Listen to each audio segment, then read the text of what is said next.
Buen día. Soy Diana Bejarano, asesora para la Subdirección de Calidad de Primera Infancia del Ministerio de Educación Nacional.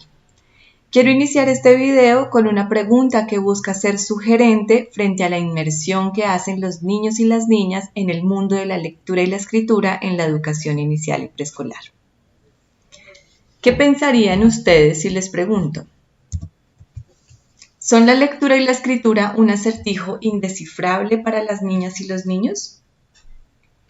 Esta es una pregunta que quiere llamar la atención sobre la importancia de entender que la adquisición y el progresivo dominio de la lectura y la escritura suponen un gran esfuerzo por parte de las niñas y de los niños, que se apoya en el despliegue de capacidades previamente consolidadas y el desarrollo de nuevas habilidades que les permiten enfrentarse intencionalmente a los textos escritos o buscar producirlos. A lo largo de este video abordaremos estas reflexiones a partir de una serie de preguntas y experiencias relacionadas. Empecemos entonces con la primera. Pensemos, ¿con qué capacidades cuentan las niñas y los niños para entrar al mundo de la lectura y la escritura? Lo primero que podemos reconocer es que la aproximación a la lectura y la escritura inicia desde los primeros años de vida y antecede el ingreso al sistema educativo formal. Hoy sabemos, por ejemplo, que la consolidación del pensamiento simbólico es vital en este proceso. Acerquémonos a una experiencia. Buenas. Unas uvas. ¿Qué valen? 200.000. ¿Cuánto? 200.000. 200.000. Ush, muy caras. Sí. Bueno, dámelas. Dame las uvas. ¿Sí?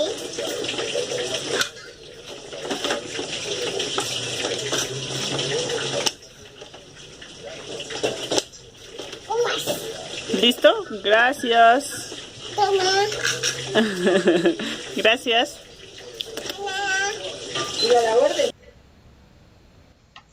Como nos lo deja ver este video, gracias al desarrollo del pensamiento simbólico, las niñas y los niños reconocen que con distintas representaciones pueden evocar lo que no está presente e incluso dar cuenta de creaciones imaginarias, tal como sucede en este juego, en el que de manera libre y espontánea aparecen personajes, escenarios y situaciones. El pensamiento simbólico es muy importante porque además de esto permite que ellos y ellas descubran que más adelante, no solo con las acciones, sino también con los dibujos, las palabras, las frases y los textos escritos, puedan ampliar su mundo comunicativo y les brinden la posibilidad de representar el mundo hablado.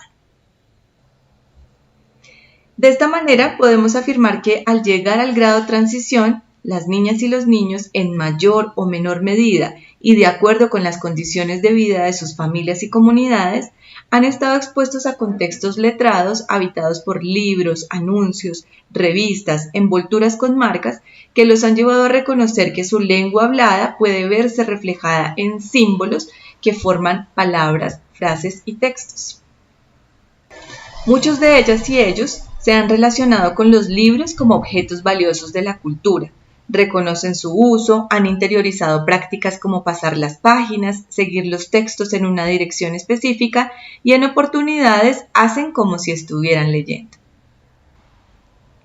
Detrás de esto se encuentran las conquistas que han alcanzado en relación con su experiencia como hablantes y escuchas, lo cual los ha llevado a afianzar conocimientos sobre la combinación de las palabras, sus relaciones y organización para crear discursos con sentido, es decir, han afianzado conocimientos sintácticos y además han afianzado conocimientos sobre el significado de las palabras y expresiones comunicativas de su lengua, lo que tiene que ver con la semántica.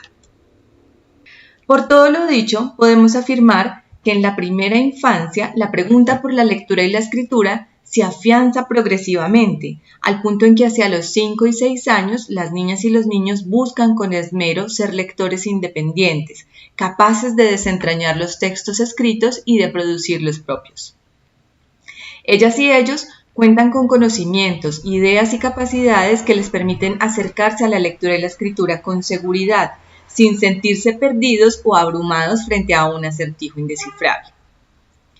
El lugar que ocupan maestros, adultos y mediadores resulta fundamental a la hora de sostener esta motivación y de acompañar oportunamente el recorrido que siguen en el desarrollo de capacidades que cimientan estos aprendizajes. Vamos ahora con la segunda pregunta. ¿Por qué es tan importante leer en voz alta? El desarrollo y aprendizaje de la lectura y la escritura se basan en la participación en contextos que valoran su sentido, uso y apropiación, en la posibilidad de exploración desde la creación libre y con intención comunicativa, y en la creación de puentes que jalonan la complejización de las capacidades de los niños y las niñas.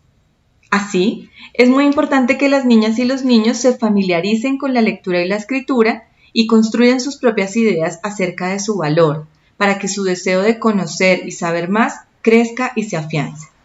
Veamos un claro ejemplo de estas ideas puestas en práctica. El conejo ya no daba el cepillo. Cuando el que sabe burro ya no daba el cepillo.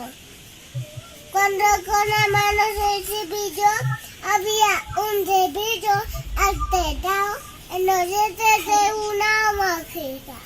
En una máquina, cuando repetó en la noche, una sorpresa, el mar y el cielo como una...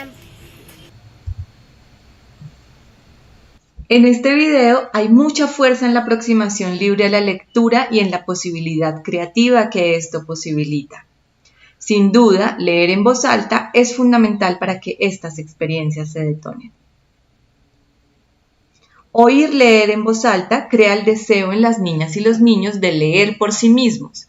Además de esto, en la lectura compartida, los adultos sirven de modelo para mostrarles cómo leer, cuando muestran el texto y van señalando las palabras conforme avanzan, y les enseñan indirectamente la correspondencia entre lo escrito y lo hablado y la dirección en la que se debe leer. Al compartir cuentos y otros textos en voz alta con los niños y las niñas, crece su sensibilidad frente a las expresiones y estructuras que son propias del lenguaje escrito, al tiempo que se enriquece su vocabulario y su conocimiento sobre el significado de las palabras. Pasemos ahora a una pregunta esencial al quehacer de los maestros y las maestras. ¿Cómo acompañar el aprendizaje de la lectura y la escritura en la educación inicial y preescolar? Para abordar esta pregunta, resulta importante insistir en que el desarrollo y el aprendizaje de la escritura y la lectura son procesos que requieren de un acompañamiento intencional, sistemático y estructurado por parte de maestros, adultos y mediadores, ya que no se generan de manera natural y espontánea y en cambio suponen un andamiaje para garantizar su apropiación. Es decir, necesitan que otros lectores sirvan de apoyo en el proceso de aprendizaje de las niñas y los niños para establecer nuevas relaciones, conocimientos y saberes. Este proceso de andamiaje debe acompasarse con los procesos de desarrollo y capacidades que se han demostrado están asociados a la adquisición y el dominio de la lectura y la escritura y que conectan con la conciencia fonológica, esa capacidad que permite que las niñas y los niños reconozcan, identifiquen y manejen los fonemas, es decir, las unidades sonoras más pequeñas que componen las palabras. Aquella capacidad que se desarrolla al reflexionar sobre el lenguaje oral, en el marco de intercambios comunicativos ricos, habitados por juegos sonoros, rimas, adivinanzas, canciones y experiencias de lectura compartida que incentivan la escucha, la experimentación y creación lingüística. Existe un gran consenso alrededor de la importancia de la conciencia fonológica en el desarrollo y aprendizaje de la lectura y la escritura antes y durante, en razón al ejercicio de emparejamiento de letras y sonidos que esto implica. Por este motivo es necesario abordarla con énfasis e intencionalidad en las propuestas pedagógicas. La ampliación del vocabulario y el aumento del conocimiento